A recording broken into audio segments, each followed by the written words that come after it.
Hello and welcome to episode 8, where we are discussing everything that you can do as a character in Downtime. There are two types of Downtime activities. The first one is a Downtime action, typically taking 1 hour. The second one is just Downtime in general, taking days at a time. We'll first start discussing some of the Downtime activities you can do, focusing first on Downtime actions. There are many skills that allow you to use kits during downtime. Survival is a great skill in this area. Whilst you're out and camping, so long as you have the appropriate kits, you can use your survival skill to perform certain downtime actions. For example, if you have a camouflage kit, you can use your skill to camouflage the camp. Even if a random encounter triggers, there's a good chance that random encounter will not find your camp and may pass by without there being a conflict. The second one is setting up an early warning system, so long as you've got an early warning kit. This will allow you to be alerted the moment creatures begin to approach the camp, get too close. And that way no one is caught off guard, everybody is awake and able to react. And the final kit is a trapping kit. It takes two downtime actions to do this one, but you go out into the wilds, you set a load of traps, you wait a bit of time, you then check those traps and you pull back what you've caught. So long as there is an abundance of life, the difficulty class required to succeed is quite low. Where there is less life, the difficulty class is a lot higher and you get less food if you pass your test. Cooking is another great skill that dovetails with the trapping kit. Someone goes out, spends 2 hours trapping, they come back with some fresh food. You then, using your cooking skills, spend another 2 hours, 2 downtime actions, to turn that into a hearty meal. Furthermore, if you have access to a cooking kit and you're happy to use one of the 10 charges in the meal, you're adding special herbs and spices that elevate the meal to another level. Anybody partaking of the meal could end up with temporary hit points for the next 24 hours, or even an additional temporary fate point for the following day. There are a number of crafting skills that can also be used as downtime actions. For example, alchemy, herbalism, and poison crafting. If instead of spending days, you spend a downtime action creating a flask, an oil, a bomb, or a dose of poison, it is created in such a way that it only lasts the next 24 hours. So you might be thinking, what use is that? Well, say you've gone out adventuring for the day. You've found through scouting that there are trolls in an area that you need to go through, but you have no flaming weapons and no fire at your disposal.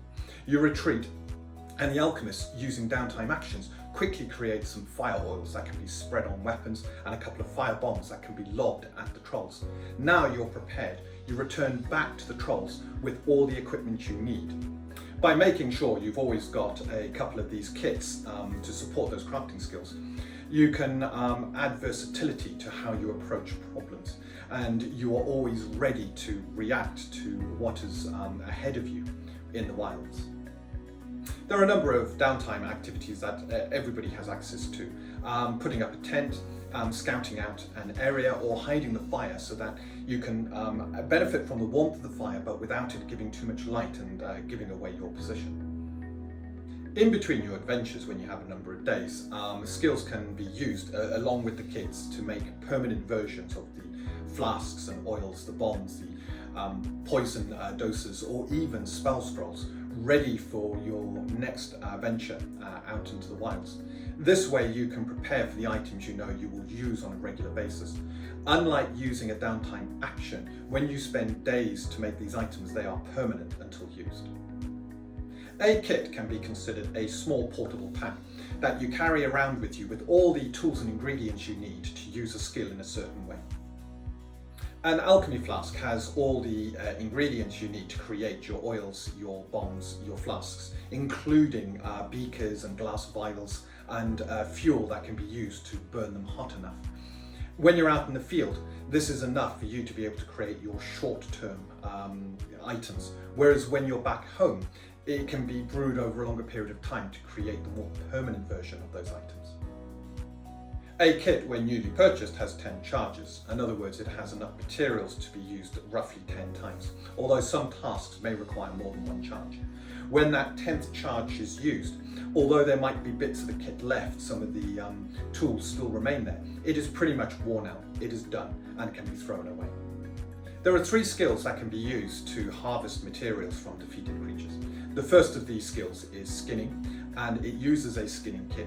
When you defeat a creature that has a very leathery, furry hide, for example, a shadow stalker, there is an opportunity with it being defeated to be able to skin it. A skinning roll is required using your skill, and charges from the kit are also used.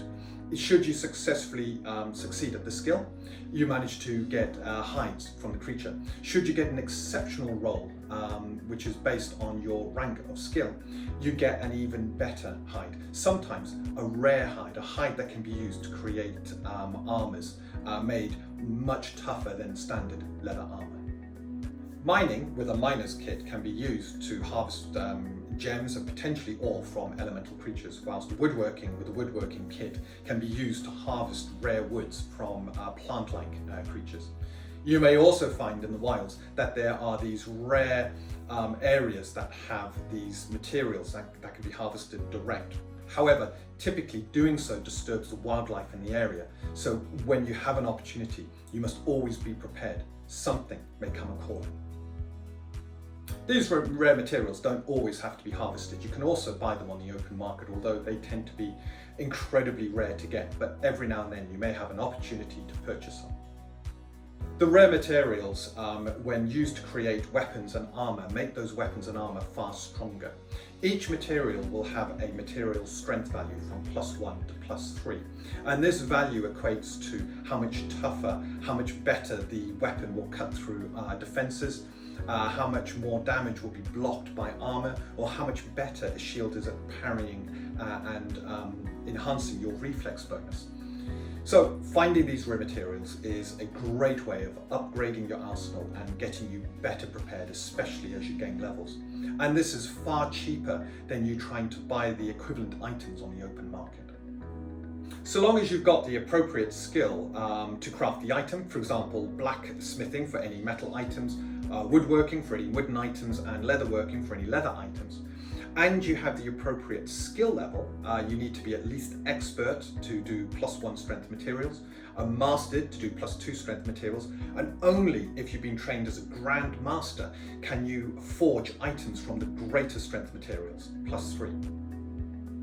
So if you've got the skill and the rare materials and you have the right level of training, the last thing you need is a bit of time, some additional funds for the rare fuels and unguents required to finish off the item, and access to either a forge, a leatherworking bench, or a woodworking workshop.